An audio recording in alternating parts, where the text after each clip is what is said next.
ஆண்டவரும் அருமை இரட்சகருமாகிய இயேசு நாமத்தினாலே அன்பின் வாழ்த்துக்கள். வேறு சொல்லுகிறது, நான் உங்களை தெரிந்து கொண்டேன் என்று சொல்லி. ஆனால் கர்த்தர் நம்மளை தெரிந்து கொண்டார். பாருங்கள், நம்ம தெரிந்து கொள்ளப்பட்ட பிள்ளைங்க வாழ்க்கையில் எப்படி இருப்பேன்னு சொன்னால் நீங்கள் தப்புவிக்கப்படுவீர்கள்.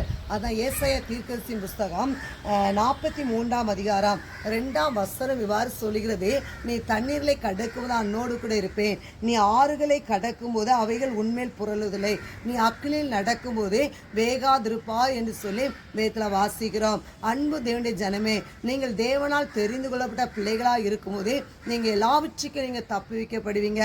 அக்னி போன்ற சோதனைகள் வந்தாலும் சரி, அங்கே சாத்ராக் மேஷாக் ஆபேத்நேகோ அக்னி சூழலில் போடப்படக்கூடிய சூழ்நிலை போட்டாங்க. ஆனால் அவங்க முடி கூட கருகவில்லை. ஏனென்றால் ஏன் தெரியுமா, அங்கே பார்க்கும்போது அவங்க தேவனால் தெரிந்து கொள்ளப்பட்டவர்கள்.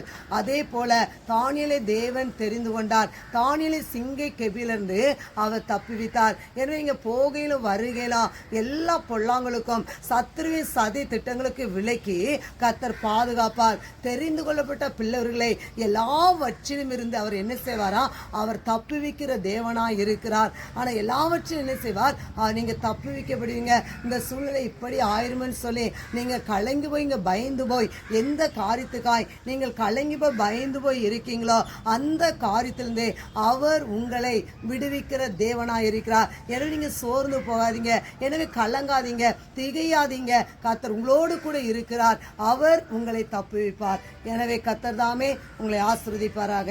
ஆமென்.